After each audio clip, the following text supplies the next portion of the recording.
इस वक्त की बड़ी और अहम खबर बता दें, यूएसए हमले पर ईरान परमाणु ऊर्जा संगठन का भी बयान आ गया है। आपको बता दें कि उनकी तरफ से बयान जारी किया गया है जिसमें उन्होंने कहा है कि यूएसए हमले पर ईरान परमाणु ऊर्जा संगठन ने बयान जारी करके कहा है कि जो अमेरिका ने किया है वो अंतर्राष्ट्रीय कानून को उन्होंने तोड़ा है।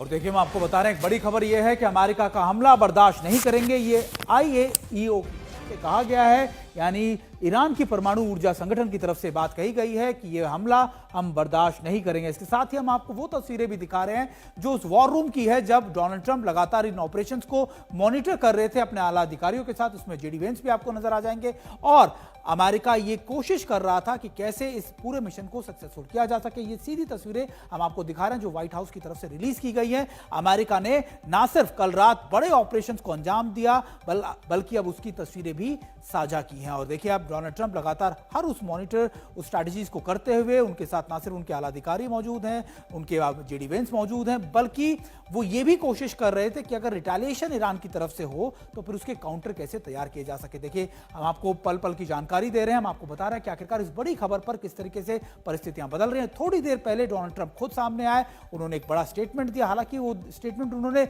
वही दोहराया जो उन्होंने एक्स पर साझा किया था। और अभी दोबारा से हम आपको वो तस्वीरें दिखा रहे हैं।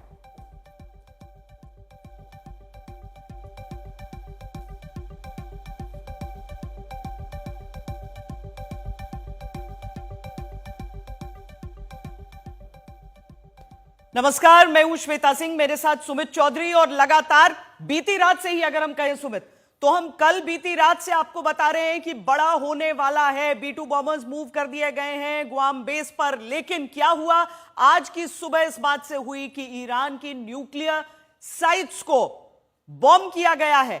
डोनाल्ड ट्रंप ब्रीफ करने वाले थे कुछ ही देर पहले, उन्होंने किया है, क्या क्या कहा है वो सारी बातें आपको सुनाते हैं। अमेरिकी सेना ने बड़ा हमला किया है, डोनाल्ड ट्रंप की तरफ से यह बात कही गई है। डोनाल्ड ट्रंप ने दरअसल ट्रूथ सोशल पर लिखकर पहले ही यह बता दिया था, फोर्डो इज गॉन।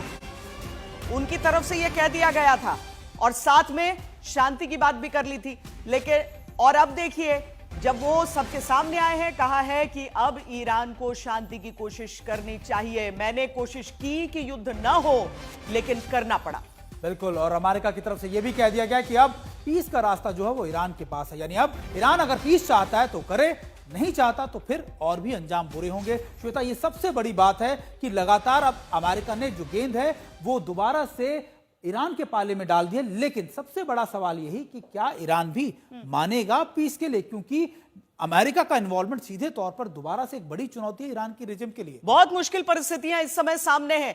कहने के लिए आप कह सकते हैं कि ठीक है, न्यूक्लियर साइट्स को बॉम्ब कर दिया, लेकिन अभी ईरान की तरफ से वो आकलन, मेरा ख्याल है सुमित, आना बाकी है। अभी ईरान ने कोई ऑफिशियल स्टेटमेंट ईरान ने अभी ऑफिशियली स्टेटमेंट नहीं दिया, लेकिन ये जरूर कह दिया कि हाँ, अटैक किए गए हैं, अटैक हुआ है। और उनकी जो आप कह सकते हैं न्यूक्लियर ऑर्गेनाइजेशन है, उसकी तरफ से, संगठन की तरफ से कह दिया गया कि हाँ, अटैक हुआ है। लेकिन उससे कितना नुकसान हुआ है, किस तरीके का नुकसान हुआ है, यह भी अभी आना बाकी है श्वेता। लेकिन सबसे बड़ी बात यह कि कल रात को जिन चीजों का डिस्कशन हम कर रहे थे, सुबह आते आते उन चीजों की तस्दीक हो गई, वो लगातार चीजें सच हो गई। यानी अमेरिका इस युद्ध में सीधे तौर पर इन्वॉल्व हो गया है। हसन जैदी हमारे साथ ईरान से और साथ में शिवानी शर्मा टेलवीव से जुड़ रहे हैं, क्योंकि किसी देश पर अगर हमला होता है तो उसकी तरफ से पलटवार भी होता है। अब अमेरिका के बेसेस इस पूरे क्षेत्र में कैसे हैं, हम पहले भी आपको दिखाते रहे, अब से कुछ देर बाद भी हम आपको ग्राफिक्स के जरिए समझाएंगे। लेकिन हसन, क्या वहां से निकलकर कुछ बताया जा रहा है कि किस तरह का ये नुकसान इसमें हो सकता है, किस तरह की का डैमेज हो सकता है?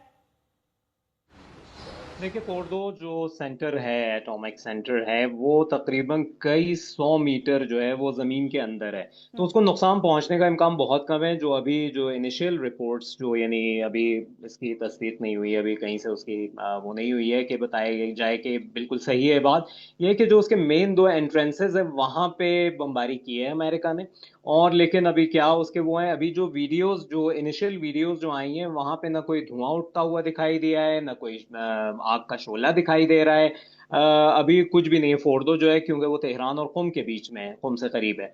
और इसके अलावा आगे जो इस्फहान और काशान के जो न्यूक्लियर साइट्स हैं, वहाँ के अभी वीडियोस कोई सामने नहीं आई हैं। और वहाँ से तो पहले से ही सारी चीज़ें निकाल दी गई थी और सेफ जो जितने जगह हैं उनको भेज में मुंतकिल कर दिया गया था।